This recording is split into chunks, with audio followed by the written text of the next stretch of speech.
Welcome to Mr. Foy's Easel. Today I'm going to be drawing characters, which I've done before. But before I get started on drawing these memorable mugs, as I call them, let me point out that a couple of different kinds of markers that I use that sometimes haven't used on this program very much. This one is a marker that's designed for calligraphy writing, not for cartooning, but I use it because of the way the line varies from thin to thick, like that. I kind of like the way it turns out sometimes.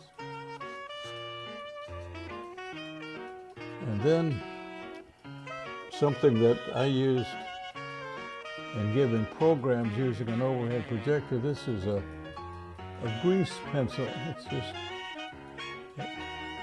don't really need that on this program, but it just provides a gray. And if you're ever working with an overhead projector, or if you ever want to give somebody a 5 o'clock shadow, that works pretty well. But enough of that. Let's start in with our characters, and I want to do a little trickery here on the first few characters. I'm going to draw facial features like the eyes all the way across the easel. I'm going to show variations.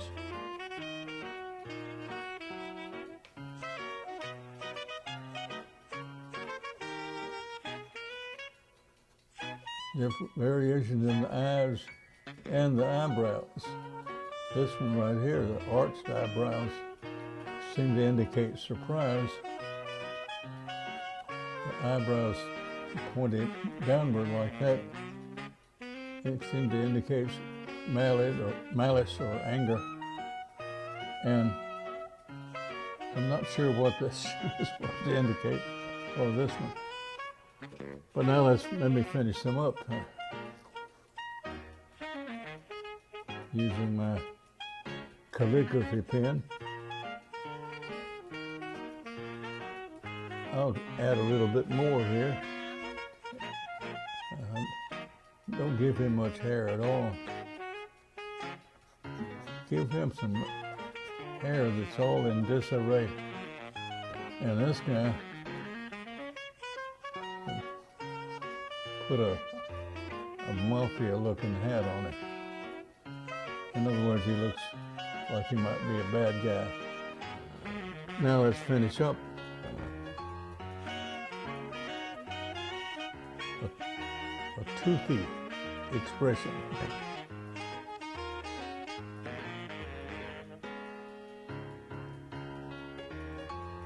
A turned down mouth, as if he's in a pretty bad mood. Shock, surprise, fear, I'm not sure.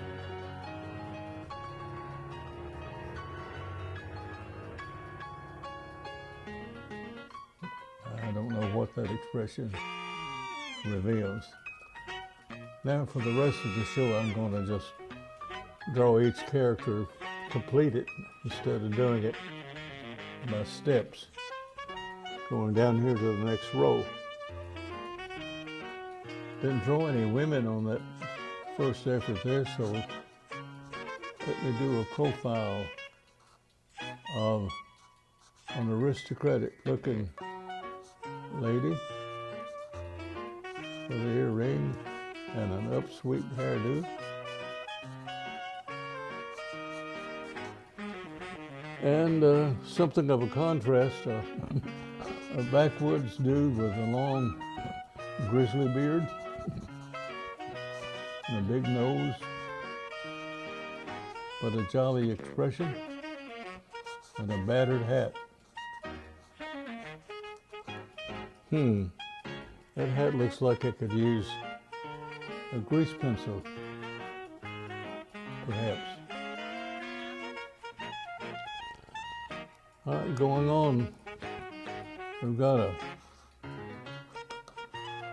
a youngster here with a happy smile.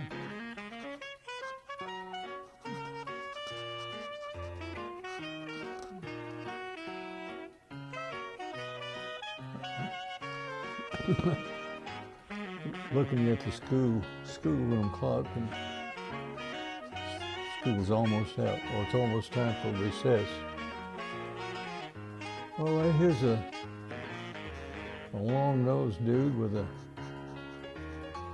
old, looks like a Western dude's mustache. At least his hat looks Western. One of those 10-gallon jobs. And let's see.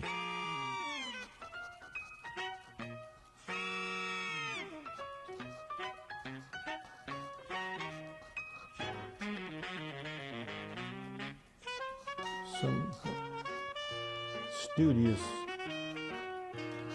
dude reading the newspaper. Little hair on the side, but not much over up here. Let's do another lady. A younger lady, obviously. With a pleasant expression.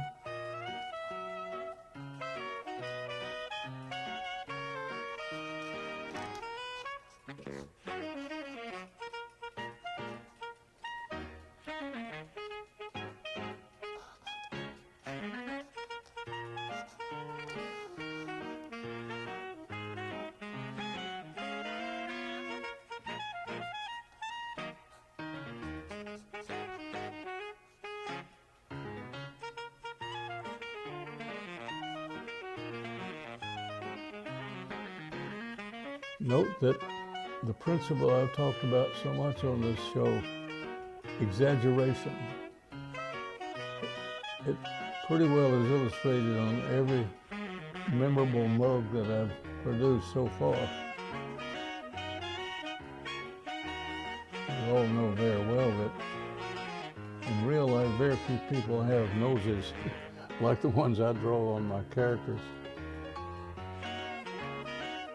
Speaking of exaggeration, on a previous program, I started out drawing a cartoon that was almost realistic.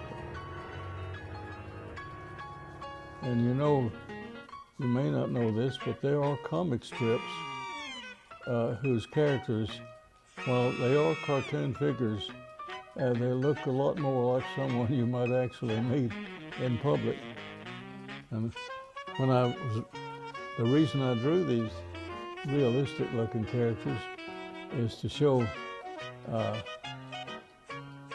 what the character looks at without the exaggeration.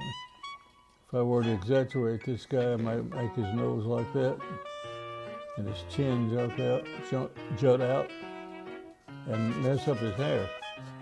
Well, exaggeration, it's everywhere in cartoons, just about, especially the noses. Let's follow along and get some more characters lined up here. Sometimes I begin with the headgear.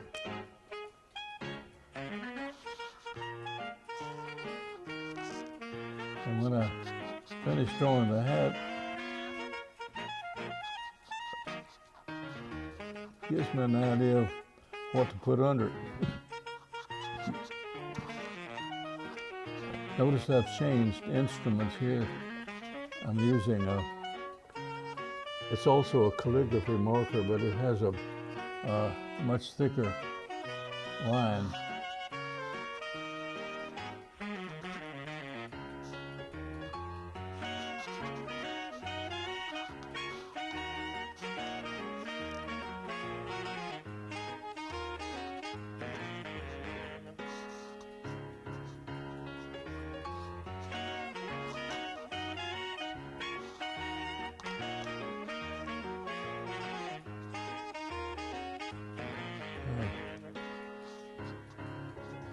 This lady doesn't look like she would be interested in polite conversation. Sometimes I start with the teeth, make a toothy grin like that. And speaking of exaggeration, sometimes it's almost like exaggeration if you put a headgear on that's obviously way too small. If you've ever been to a circus and looked at the clowns, seldom do they have clothes that fit. They have oversized shoes and breeches, and sometimes they have a tiny cap or hat on their heads. Of course, you use exaggeration with animals too. I'm not going to draw many animals on this show, but an angry chicken in cartoons, you may have noticed, they have teeth. We all know that as far as we've been able to determine, chickens don't have teeth. Neither do ducks, except in cartoons. So that in itself is exaggeration in that it's not realistic. Well, let's do a few more of these in today's show, and then we'll be done.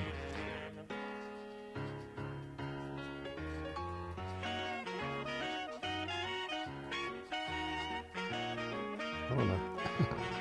I've been neglecting my grease pencil, but maybe you ought to show you what effect it has on the hair, and of course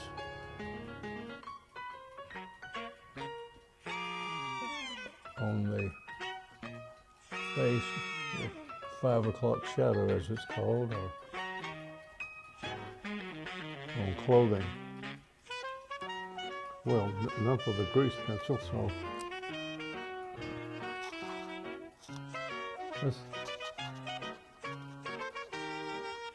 I'd like to draw hair that's in badly need of a barber's touch, or at least a comb.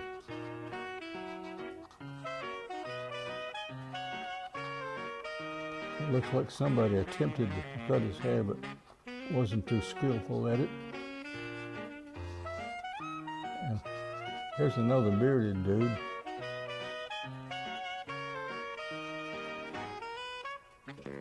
Sometimes a character that's toothless except for one is intended to provide a little element of humor.